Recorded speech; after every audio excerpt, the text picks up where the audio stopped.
Good afternoon, and thanks for joining us today. My name is Sweta Chaudhary. I'm a peace activist, PhD student, and a national organizer at the Stop the War Coalition. I'm really honored to be hosting this talk today and really excited. And we have our guest today is Mark Curtis, and today's talk is organized by the Media Reform Coalition. So the coalition works to bring together dozens of civil society groups, researchers, and media practitioners to develop policies and to campaign for media reform in the light of a communications environment that continues to be dominated by a handful of very large, powerful organizations and is characterized by insufficient plurality, diversity, and accountability. Every year, the coalition puts on a fantastic event called the Media Democracy Festival. However, because of COVID-19, the festival was cancelled this year. So instead, they're now hosting a series of online debates on some of the key issues of our times. And today's talk is a part of that. This is the final one of these debates. In the previous sessions, we've already discussed the coverage of economics, the silences and scapegoating that are evident when it comes to media coverage of racism and Muslims and transphobia and platform dominance. Today, we are going to concentrate on the role of investigative journalism in uncovering silences about foreign policy that are too often ignored by the mainstream media. So our speaker today is Mark Curtis. He's an expert on British foreign policy and the author of several books, including Web of Deceit, Unpeopled, Dirty Wars, and Secret Affairs. He's also the editor of the newly launched investigative site Declassified UK, which he'll be discussing in today's talk. We'll start the talk in a minute, but before we move forward, I'd just like to request that if you have a question that you'd like to ask, please add it to the comment stream and keep it very clear and concise.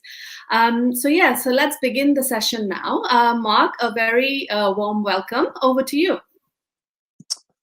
Thanks very much, Sweta, and for Media Reform Coalition for asking me to speak. So I wanted to talk briefly about why Matt Kennard and I have set up Declassified UK.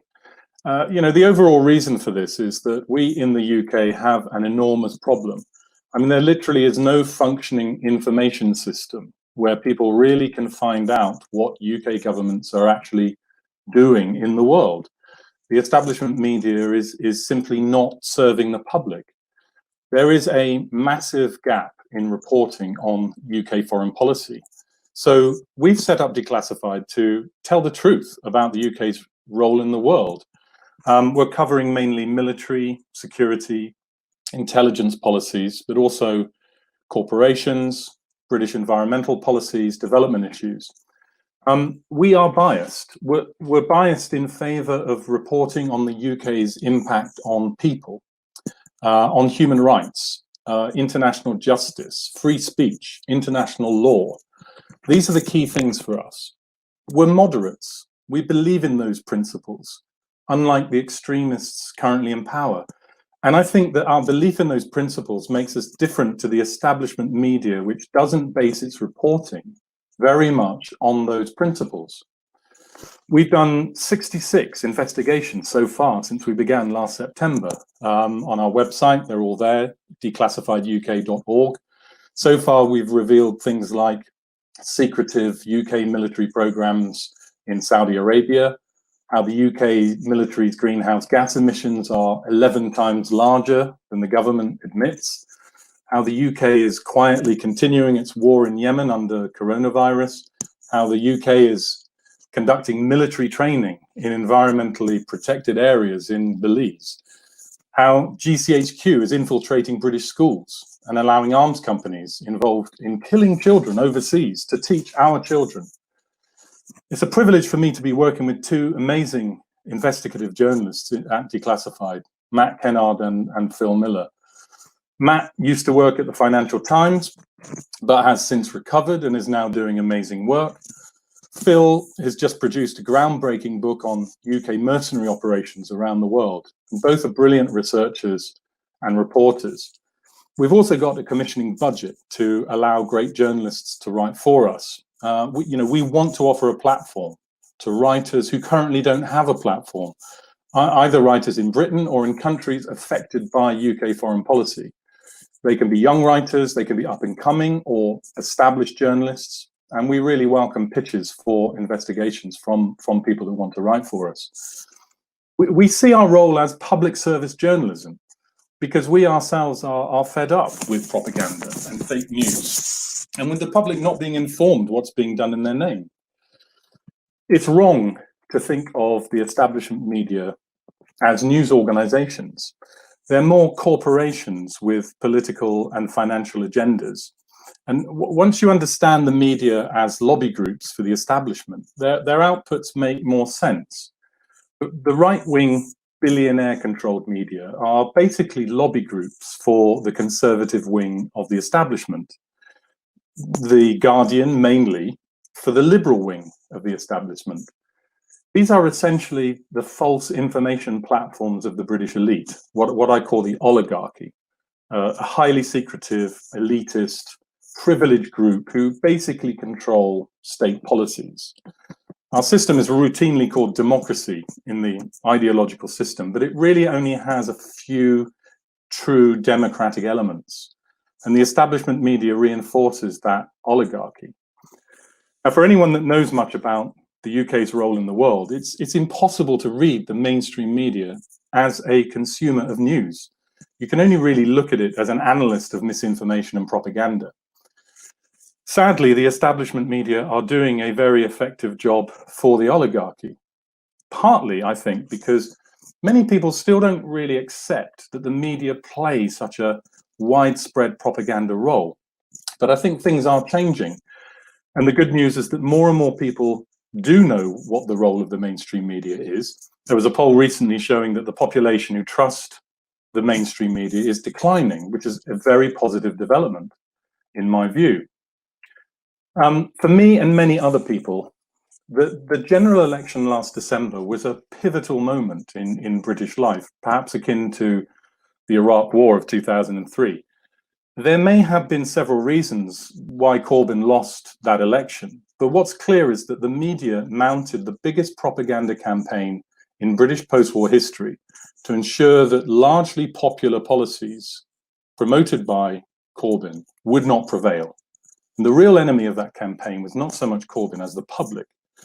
The stakes in that election were incredibly high. Corbyn would have been the first anti-imperialist leader ever to have won power in a major Western country. And this was something that the elite had to stop at all costs. And any smear, however ridiculous it seemed, was allowed to be published. The reason the election was pivotal was that the media clearly revealed themselves essentially as part of the oligarchical state, and that serious progressive change cannot happen in the UK without major media reform. That's my conclusion. We at Declassified found 440 articles in the UK press calling Corbyn a threat to national security. And during Corbyn's time as Labour leader, there were over 3,000 articles in the UK media covering Corbyn and the IRA, over 12,000 articles on Corbyn and anti-Semitism. This choice of issues was part of this huge propaganda campaign. But the fact that the media largely won the election for the establishment cannot now be mentioned in the media, in the ideological system. It's about as mentionable as the fact that the UK war in Libya has helped spread terrorism to 14 countries, or that Britain is a serial violator of international law, or that Whitehall doesn't support human rights in the Middle East, but supports the states repressing them. There is some space in the UK establishment media for critical, independent reports, but really not very much. Inconvenient facts are just routinely buried in our media system, like the war in Yemen is a British war. I mean, BAE Systems, Britain's largest arms corporation, and the RAF are a core part of the war. But almost no media coverage states that Yemen is a British war. Try finding articles on the deepening special relationship between Britain and Egypt, or between Britain and Israel, or Britain and Oman. Try finding articles on the UK's special relationship with Saudi Arabia. Try finding articles examining the UK's routine disregard for international law, or any articles examining the UK's role as a rogue state. These don't exist in the mainstream media. Try finding articles suggesting the UK might be anything other than a promoter of international development. Now, I recently wrote a two-part analysis of the UK press for Declassified, which is on our website, trying to quantify how the press really works through statistical research. The conclusion was that Britain's press consistently portrays Britain as a supporter of noble objectives like human rights, democracy, and development, and that the press acts largely as a platform for the views of the UK military and intelligence establishment.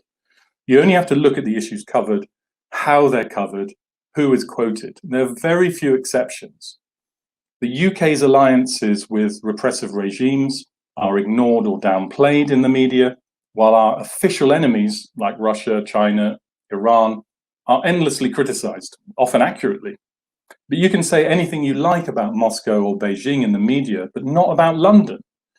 And this is the wrong way round. It's mainly the British government that should be held to account by the British media. And that's our task at Declassified, to hold British governments to account for what they're doing.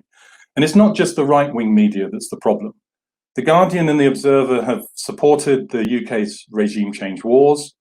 They fail to report on UK special relationships with many repressive regimes. They provide a propaganda platform for the security agencies, and they run campaigns to demonize Julian Assange, the UK's political prisoner. And all of this false information, propaganda in the mainstream, is done voluntarily with no coercion. It works far better than any conspiracy could. British journalists are the very definition of groupthink and self-censorship. And having this obedient media is the only way that elites can get away with their covert wars, their support for dictatorships, industrial levels of corporate tax avoidance, which London is the center, corporate pollution of the planet by our corporations. If people knew what the UK was actually doing around the world, I think much of it would stop tomorrow. And that, in fact, is something which elites know. And I've seen this many times in the declassified files that I've researched for various books. Those files show policymakers thinking that the public must not be allowed to deter them from the policy choices that they've made. And this is why the UK is a state of extreme secrecy, where policymakers don't even think the public should know what they're doing, let alone be able to influence them. It also needs to be said that there's no real regulation of the media to speak of. There's a thing called the Editor's Code of Ipso, which is meant to regulate the media, which says that the media should be accurate and that, for example, it should not publish headlines unsupported by the text in the articles. If that were applied, every mainstream outlet would be shut down tomorrow. There's numerous cases, constant, routine cases of inaccuracy and headlines not being supported by the text. My view is that there's only one reason why people might think the establishment media is doing a reasonable job covering Britain's role in the world, and that's if they don't know enough about it. And it would probably not be their fault if they don't know much about it, because we, the public, are being kept largely in the dark. We've got literally dozens of stories at Declassified that we could do tomorrow, because there's so little coverage of UK foreign policy anywhere in the media. There's a few key things about our work that I wanted to flag up, which I think is maybe a bit different than some other organizations. As everyone knows, this is an era of mass information and fake news. Our work is strictly accurate. I mean, all of our investigations go through extremely rigorous checking and editing. Unlike the mainstream media, we'll issue an immediate correction if we get anything wrong. But we're doing deep, accurate investigations. We don't particularly see ourselves as a news organization. We're doing analysis and investigations on issues that we think the public are interested in and that are in the public interest. Now, I mean, every media outlet likes to say that its journalism is independent and fearless. You see that all the time. The difference with us is that in our case, it's true. For one thing, we won't take money from governments or corporations. We're a not-for-profit group funded solely by foundations and people, to whom we are hugely grateful, by the way. The other thing is that we're not going to compromise our independence and integrity by working with the mainstream media. We're not going to partner with the mainstream media to jointly publish our investigations. We see the mainstream media as part of the problem faced by the public, and we're encouraging others to challenge and reform the traditional media, not to collaborate with it. We think that independent media like us are really the future. We need a plurality of independent media in the UK to provide a public service to people. And I think the work being done by media outlets like the Ferret, Open Democracy, Middle East Eye, New Internationalist, Novara, The Canary, and others is really important. We want to help build up independent, non-corporate media by working with other progressive outlets, journalists, academics, and NGOs, and of course with the Media Reform Coalition, whose analysis and calls for media reform are all the more important as we go forward. And we also see the need for constant innovation. So we really welcome feedback and suggestions on what Declassified should cover and how. And I'd say to people, please follow us and do give us that feedback. So that's all I wanted to say for now, and yeah, happy to take questions and comments.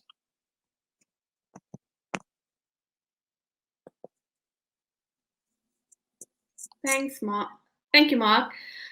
Thank you for such a fantastic and thought-provoking contribution. You've made some really interesting and important points. For example, you began by talking about how the mainstream media is a source of misinformation and disinformation and like a lethal weapon for the establishment. And you're completely right. And that was shown in the last 4 years in the way Jeremy Corbyn was vilified and demonized by the mainstream media. It was not just appalling on an individual level, but also so damaging to the spirit of democracy, because as a result, many voters chose to ignore the facts, bought the propaganda that the right-wing media sold to them, and voted for Boris Johnson, who has previously made several racist, homophobic, sexist comments. Turning to the questions I have for you, recent public polls have shown that the British public sees the mainstream press as the most right-wing in Europe. So my first question is, to what extent do you think the public can and do choose to ignore mainstream media and political debates and rely on their own judgment and common sense when forming opinions? And what do you think is the future of investigative journalism in this hostile political environment? Right, yeah, well, they're both very good questions. I mean, the issue of to what extent are people influenced by the media is actually a huge question. I mean, I think at one level, they're hugely influenced. And that's on the questions of what people are told to think about. You know, what are the issues that dominate the media on any given day? The UK, for example, has contributed to 100,000 deaths in Yemen over the last 4 years.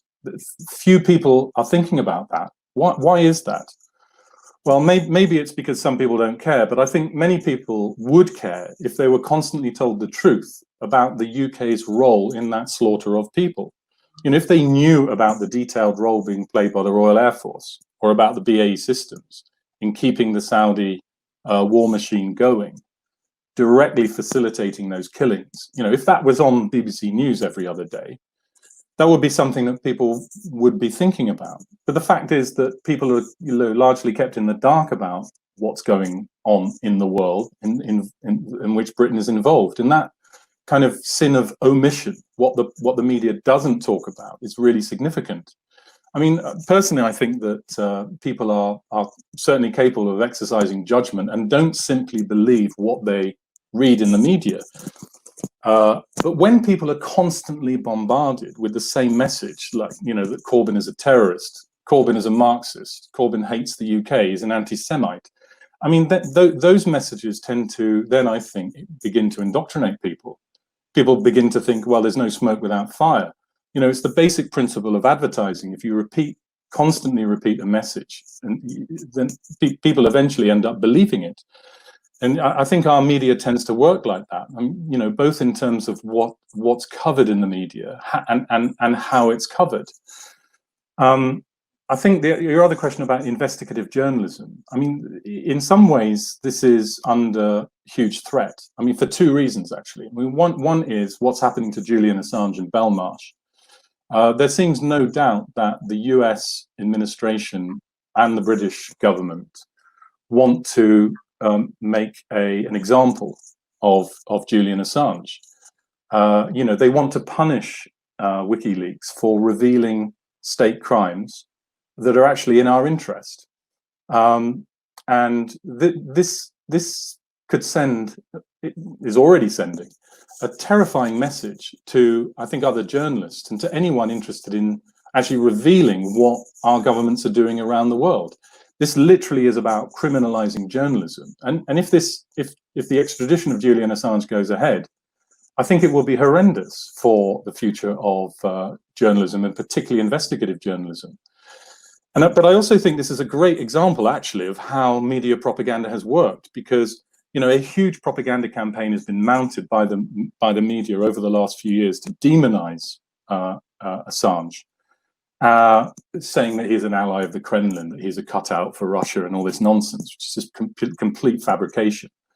And the reason for that is because they know that actually what WikiLeaks and Assange have done is in the public interest. You know, it is in our interest to have the crimes of our states revealed. It's not in our interest for the states to get away with those crimes. Yes. So this is a hugely important issue. And the other thing is, and we had an article on this written by Richard Norton-Taylor, the former Guardian journalist, had an article on our website a few days ago, that the government does have plans to in effect criminalize journalism, and it plans to introduce an espionage act that would make it much harder for investigative journalists to reveal key information in the public interest. And I find it's very significant that these attacks on journalism by the UK government are going on at the time when the government is rhetorically championing global media freedom. You know, a year or so ago, the government embarked upon this big process where it was claiming to champion global media freedom, and has worked with Canada and other governments to bring together this international conference in London, where it says that it supports media freedom around the world. Well, you know, whilst clamping down on it at home, you know, whilst actually supporting governments like Egypt, for example, who are unprecedentedly clamping down on free and independent journalism in their countries. So there's a huge propaganda campaign going on by the government to convince us that it's for media freedom when it's clamping down on it. And I mean, all I can say is that, you know, we at Declassified are not going to be deterred by what the government is doing. You know, it's in the public interest for government policies to be exposed, and that, you know, that's our role. And I think that's why people are interested in reading our analyses. Yeah, thank you. We have so many questions from the audience, but I'll take this first question from Hannah Graham from YouTube, and she's asking, how much suppression of information do you believe the UK government is actively engaged in within the British press? And the second part is, how can the media hold the government accountable? Yeah, I mean, I think there is some repression of information. You know, there's this thing called the DSMA committee, which used to be called the D-Notice committee, where the government will try and stop the media publishing information that it deems to be against national security interests. And that can easily be abused by a government not wanting embarrassing information to come out. The interesting thing about that system is it's purely voluntary. I mean, the media that are part of that system and who abide by that system are voluntarily censoring themselves. I mean, that in itself is an indictment, I think, of the mainstream media. You know, we at Declassified are not going to go anywhere near that committee. We're not going to censor information because the government says that it's not in the national security interests of the UK. We know that the government uses this term national security as an umbrella term to prevent good information reaching the public. But actually, I don't think that this is the primary reason why good information doesn't reach the public. It's not because the government is telling journalists not to say X or Y. Journalists self-censor. They stop themselves analysing certain issues. You know, why is it that there's no articles in the British media that look at the UK's deepening support for Israel or Egypt? Hardly any in terms of Egypt. There's been one or two articles actually, still not covering the full extent of the deepening British across-the-board relationship with Egypt, and none, as far as I know, on the UK's deepening military relationship with Israel, for example. Now, why is that? No one is phoning up an editor and saying you must not cover, you know, the UK's relations with Egypt or Israel or Saudi Arabia or Oman or Bahrain or any of the other dictatorships that the UK is supporting. You know, this is self-censorship, and I think it works kind of similarly to, I mean, anyone that's worked in an organization can surely understand this. You know, whether it's a corporation, whether it's an NGO, you know what the red lines are. You know what it's permissible to say and what it's harder to say, what you can get away with saying, and what's more sensitive. The thing is, we like to think that, you know, our journalists are fearless in that they will say anything provided it's the truth, and they'll go and look for the truth. But unfortunately, they are just as subject to that sort of self-censorship and I think groupthink as anyone else, and that's the problem we have. What we really need is those fearless and independent journalists. Thanks, Mark. Wow, we have so many questions. The next one is from Ilias Statatos. I hope I've pronounced the name correctly. It's from YouTube, and he's asking, what do you think is the independent media's role in pushing back against journalism that leads us towards a second Cold War? Yeah, the media's role is absolutely fundamental in this. We don't have a governance system that holds governments to account. You know, Parliament is largely in the pockets of the executive. There's very little independent scrutiny going on by Parliament of what the government is actually doing. The UK system is more of an oligarchy, in my view. Some people call it an elective dictatorship. The government, you know, we have extreme secrecy in the UK, where the government doesn't even need to tell us half the things it's doing. Even when it does tell us what it's doing, there's very little scrutiny by Parliament of that. You only have to look at the all-party parliamentary committees that are meant to scrutinise government policy. They very rarely do that. They're meant to do that on behalf of the public. They're not doing it. What that means is that the role of the media becomes even more important, because, you know, it's from the media that the public will get good information. But it's incumbent upon us as independent journalists to give the public that information. But I think it's also incumbent on us to challenge and reform the current establishment, traditional media, because they are playing such an insidious, pernicious role. You know, whilst millions of people are still reading the Times, the Mail, the Telegraph, watching BBC, reading the Guardian, and thinking they're being told this is the reality about, you know, of what's going on in the world in terms of UK policy. Whilst millions of people are doing that, we're going to have an uninformed public, and, you know, independent media has to both do that journalism, and it has to challenge the establishment traditional media who are claiming to do journalism, but really not in many cases. Thanks, Mark. The tech guys have asked me to ask you to move the wire away from your shirt. I think it's rubbing against your shirt. And okay. Yeah, cool. I want to move to foreign policy now, and so which brings me to my second question. In the last 6 months, the Labour Party has sadly reverted back to being how it was before Corbyn. And now we have Keir Starmer as leader, who has managed to shift the parliamentary Labour Party, at least, to the right. There are growing fears within the movement that Corbyn's hard-fought socialist legacy will soon be lost if we don't fight back with the PRP. Now, if that happens, one of the major setbacks would be on foreign policy. So my question is, following Corbyn's departure, do you think the Labour Party can be a vehicle for advancing an ethical foreign policy in the UK? It could be, but it won't be. I think is a short answer to that question. There's no chance under current circumstances that Labour is going to promote an ethical foreign policy. Labour is committed to arms exports. It's committed to bolstering the arms industry.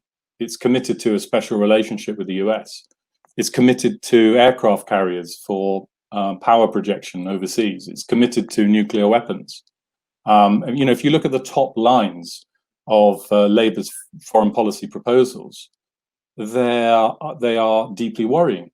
I mean, the only hope with a Labour government in its current form would be that its foreign policy might be sort of slightly less catastrophic than the Conservatives. But actually, there's really little chance of that happening if you look at post-war history. Labour has been traditionally as imperialist and as abusive of human rights in its foreign policy as the Conservatives over the decades.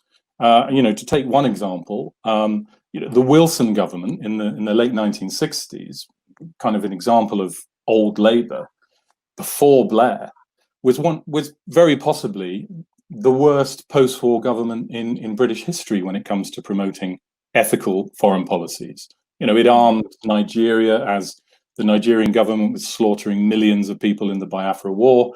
It started the process of depopulating the Chagos Islands. It armed Iraq as Iraq was slaughtering the Kurds in the late 1960s. It even aided the Indonesian generals in 1965 to conduct a genocide that killed hundreds of thousands of people in Indonesia. Most people won't know about these episodes because they've been written out of history pretty much. That was Wilson. That was a Labour government.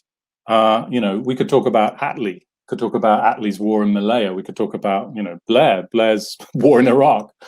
The fact is that for now it's all over for Labour. I mean, Corbyn was a once in 100-year, I think, chance for Labour to promote decent, moderate policies, promoting human rights and international law, and I think it's pretty much over now. And I think that we have to look outside the formal system to be able to get our political parties to promote positive policies and to press for those, and actually, to probably even more important, to change the actual governance system to make it truly democratic, to make governments accountable to the public in the way that they're not at the moment. We can't have the media as it is currently. We can't have an oligarchical governance system. Both of those things need to be democratized. Otherwise, there's no chance of having ethical foreign policies. Yeah. And I think a part of the problem is our special relationship with the US, which is why we're so engaged in the arms trade and in the military-industrial complex. So the next question is related to this. It's from YouTube, from Samatar Awais. Hopefully again I've pronounced his surname correctly. So he says he's very interested in the military-industrial complex, and he has two questions. The first one is, why is our military so closely linked with the US military? And the second is, are there any books I can read to be more aware? Well, the British military-industrial complex is closely intertwined with the US military-industrial complex, yes. Part of the reason for that is that there's a lot of money in it. UK arms companies benefit hugely from US military spending. BAE Systems, the largest arms producer in the UK, has a massive US operation. So, the US, the insanely large US military budget is great for British arms corporations because it keeps them in profits. But of course, the other reason is that the UK and the US are pretty much twinned at the hip when it comes to foreign policy. They have chosen for decades to essentially jointly rule the world by force. Going back to the late 1940s, Britain chose in 1947, 1948 to overwhelmingly put its faith in the special relationship with the US in order to maintain its great power status. It toyed with the idea of becoming a third way between the USSR and the USA for a couple of years at the end of the Second World War. And then the government realized that actually it was incredibly weak at the end of the Second World War, and it just did not have the independent power to be a third force. So what it did instead was it essentially offered itself as a junior partner to US global power. And, if you look at the record, Britain acquired nuclear weapons partly to uphold its position towards the US, to tell Washington that Britain was still a major power in the world. Now you look at Britain's covert forces around the world, and they act often as the kind of the covert wing of an Anglo-American military. The UK covert forces can do things which US covert forces can't, because in the US they have this weird thing called accountability for their covert forces. Even in the US system, you can ask questions about them and actually get answers from their governance system. In the UK, there's total silence, total secrecy. You can't ask anything about our covert forces. So, they're involved in 7 covert wars around the world, but we have no idea what they're doing. It's a disaster. It's part of the oligarchy. And, the US and the UK have, the other key interest that they have is in upholding the Western corporate or the global economic system, which really functions in the interest of Western corporations.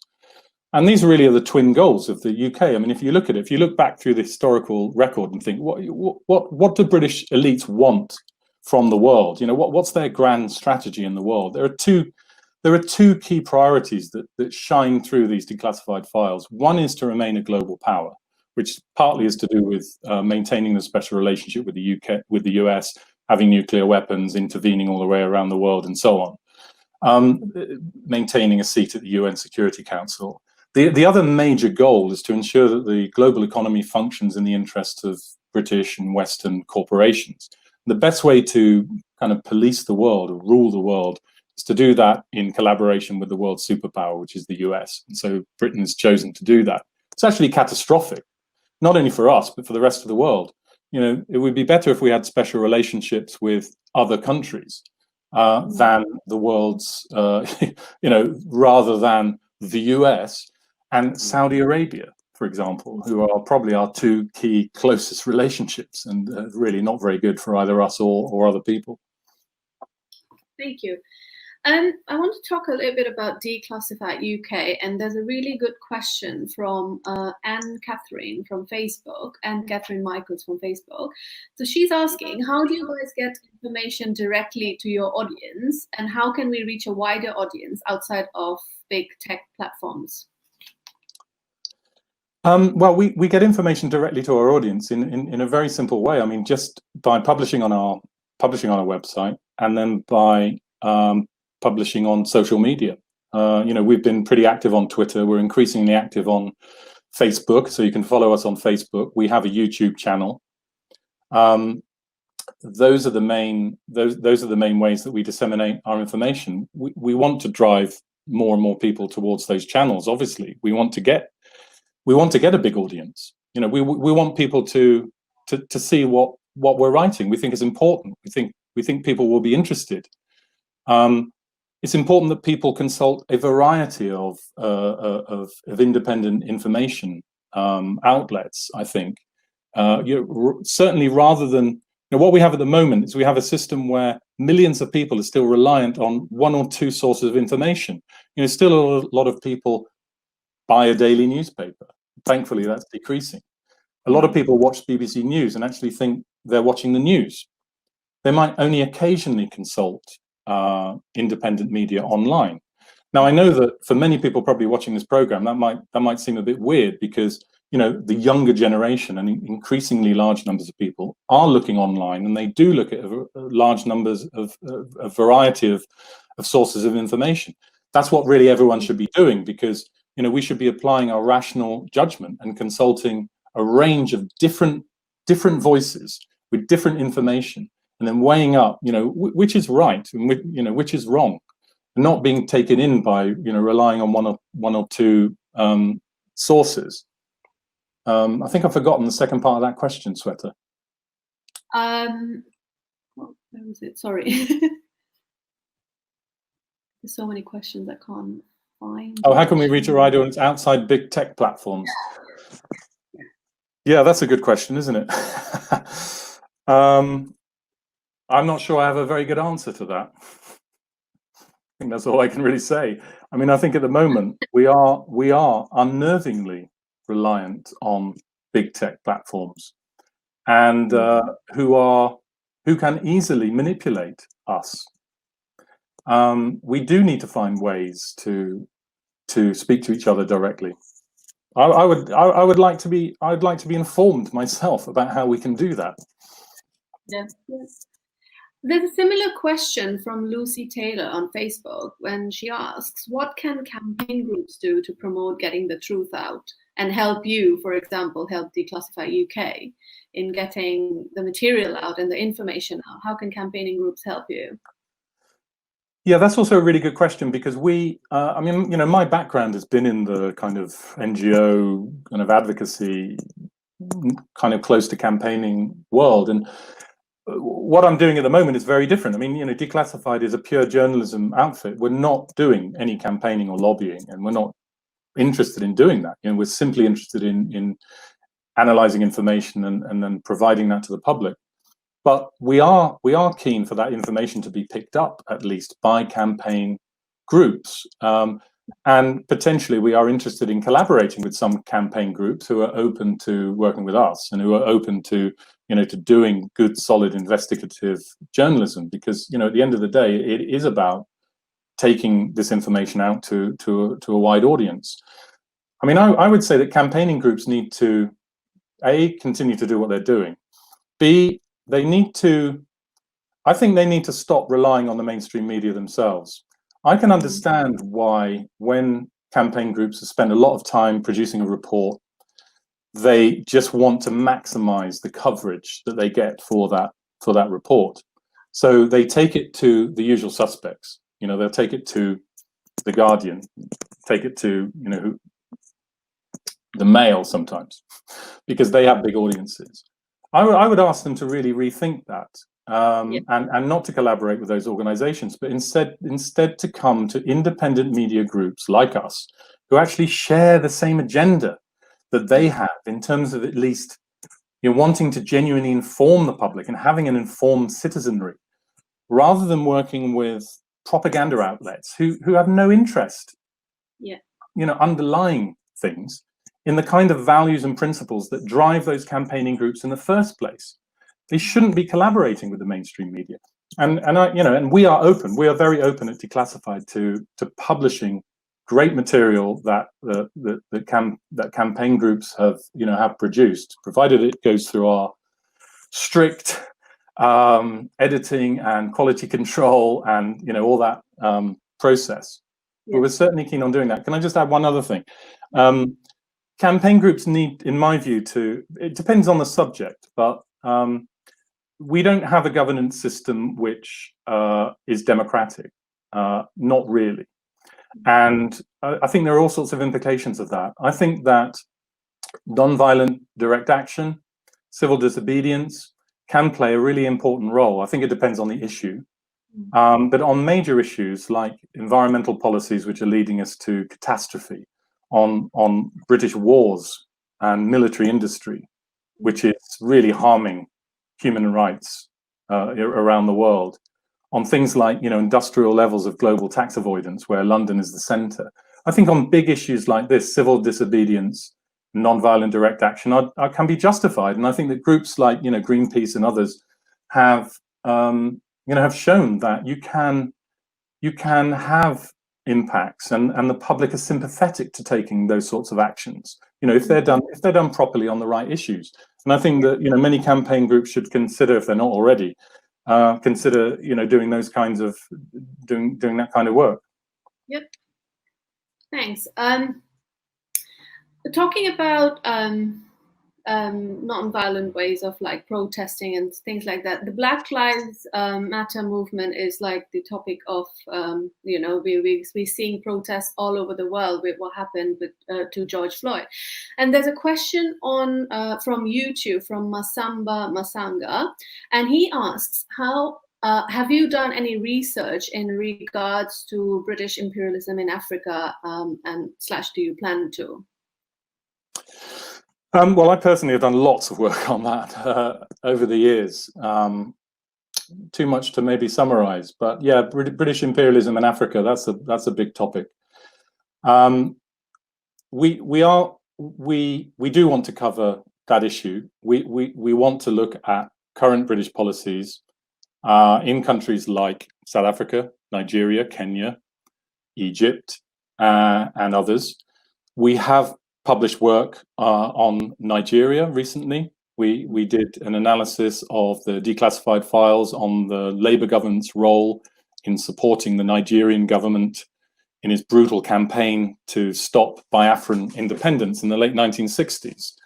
The Yemen of its era, when up to 3 million people died, and they were supported. The Nigerian federal government was supported by the Labour government through secret arms supplies. We did a story recently also about Nigeria and the role of Shell in the executions of the Ogoni protesters in 1995. And we welcome, actually, and we're sort of putting out pitches now, we welcome people approaching us to do stories about the British role in Africa. I mean, this is a pretty under-examined area, actually, in the post-war period. You know, there's lots of there's been lots of policies. There's been lots of interventionary policies by the British in Africa that haven't seen very much of the light of day. I've covered some of them in my books. Most people will know about the 1950s British role in Kenya, countering the so-called Mau Mau movement. Very brutal British policies, killing probably hundreds of thousands of people through horrible incarceration and mass terror, really, starvation. Britain set up pretty much an apartheid state in Kenya in the 1940s and 1950s. A lot of the information about that war has come out in the last couple of years, but only thanks to one American academic, Caroline Elkins, who wrote this amazing book a few years ago. But there are many other British policies in Africa that also need to see the light of day. So yes, I mean, this is the short answer. We really do want to cover those issues. Just to add one thing quickly, I did a study a couple of years ago with the NGO War on Want. This was before Declassified, where I looked at the number of British mining companies actually operating in Africa. Did a lot of number crunching research and found that companies listed on the London Stock Exchange control about $1 trillion worth of African mineral resources. When you look at gold and coal, diamonds,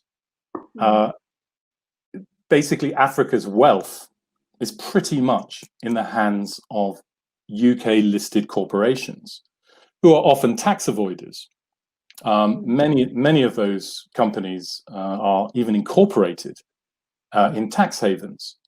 This is current day imperialism, where corporations are controlling the wealth of Africa and using that mineral wealth for the benefit of their shareholders and for the benefit of people in tax havens. The infrastructure associated with tax havens. This is a really underlooked at area, and the whole area of British corporations working in Africa and in other parts of the world which are mineral rich. That's a key issue that we are also interested in looking at. So we'd also welcome people proposing investigations on those issues, actually. Amazing. We've got like literally 10 minutes left. So I'll take 2 more questions. And if you try to keep them concise, so we can maybe squeeze in a third question, we'll see. So this is from a couple of people. And it's a similar question both of them have asked. And that is, do you have any advice for aspiring journalists? Yeah, right, for us. Yeah.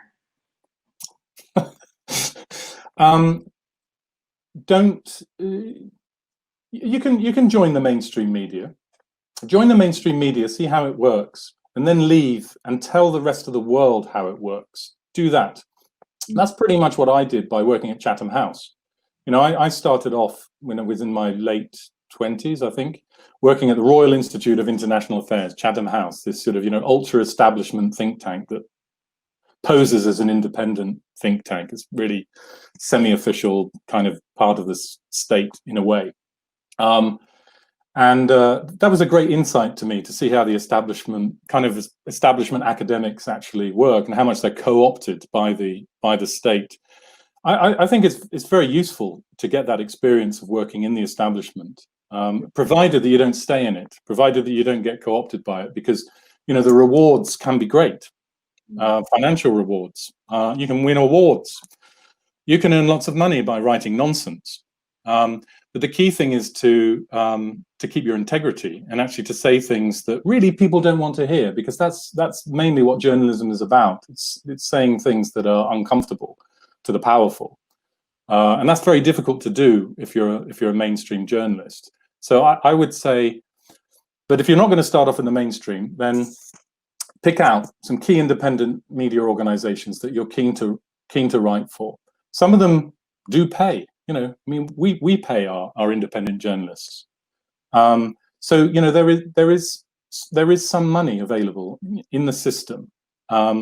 So I would suggest that people follow their integrity.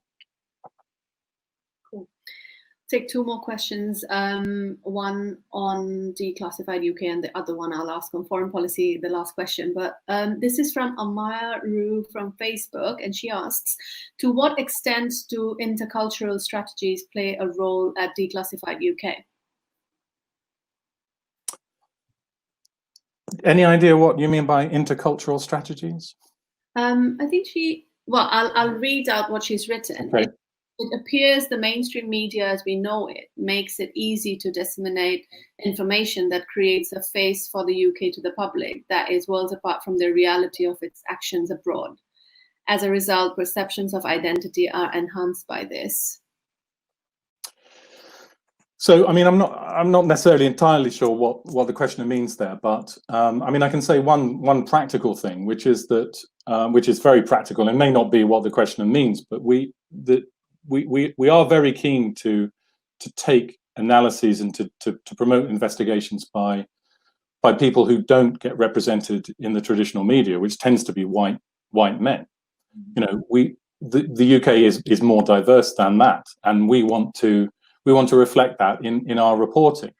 We also want to encourage and promote journalists in countries affected by British foreign policy. You know, so we want to find great journalists in Kenya, in Nigeria, in Venezuela, in Colombia, in India, to write for us, to feel that they have a platform to be able to express themselves about the true nature of British foreign policy in their country. It seems to me that there's very few platforms for people to be able to do that, or at least there are very few platforms in the UK to be able to do that.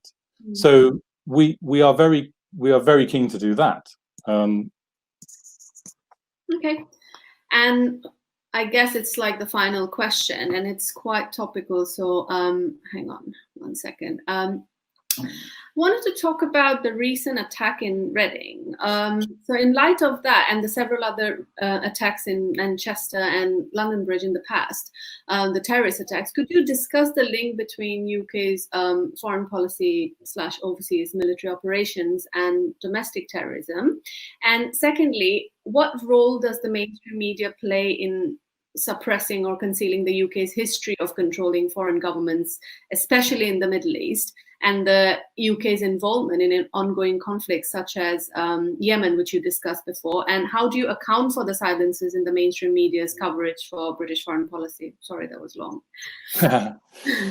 Okay, but that's, yeah, so those are some big subjects. I mean, I think first of all, maybe on the Reading attack, I mean, as far as I understand it, it's maybe a bit unclear whether it was really a terrorist attack as such. It could be that I think the information is still coming out. So what the motivations for that attack were, I think, are a bit unclear to me at the moment. I mean, clearly the attack is just completely horrendous and despicable, whoever it was and whatever their professed reasons for it.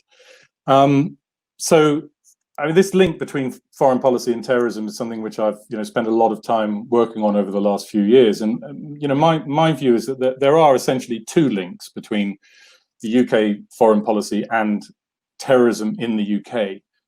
There's one which is more spoken about and one which is much less spoken about. The one that's more spoken about is that some jihadists who have undertaken horrendous attacks in the UK have been inspired to do that by been inspired to attack the West by almost as a kind of revenge for Western policies in the Middle East. And in fact, that's something which I think large numbers of people are aware of. It's something which Tony Blair was actually warned of in advance of the invasion of Iraq, that it could inspire terrorism to happen in the UK. I think that sort of inspiration has, as I say, had more attention than the second link between domestic terrorism and UK foreign policy, which I think in many ways is more serious. And this is a sort of a link that's been virtually buried in the mainstream media, which is that British governments have for decades colluded with radical Islamist forces, including terrorist organizations. They've worked alongside them, and they've sometimes trained and financed them in order to promote objectives. I mean, I tried to document this in my book, my last book, Secret Affairs, which looked at British collaboration with Islamist actors in Bosnia and Kosovo and Syria, Afghanistan, Libya. Quite a few examples. Most obvious examples that that have received less coverage in recent years have been the UK's covert role in Syria, for example, where Britain has covertly supported groups working alongside jihadists and may have even directly supported jihadist groups. It certainly helped to empower those forces. The same largely happened in the Libya war of 2011, where Britain saw Islamist actors as their ground troops, essentially, in the operation to defeat Gaddafi. And that war in Libya was supported by virtually the entire mainstream elite, media and political, and it's had enormous consequences. After the war, Islamic State was able to set up terrorist training camps in Libya, which trained numerous jihadists to then go on to conduct terrorist operations in Europe, including the Manchester bomber. The Manchester bomber of 2017 was almost certainly trained in one of those camps in Libya that didn't exist before Britain and NATO removed Gaddafi in 2011. And in fact, those training camps in Libya have struck all over the world. Sorry to interrupt. You've got like a minute, so go on. But yeah. Yeah.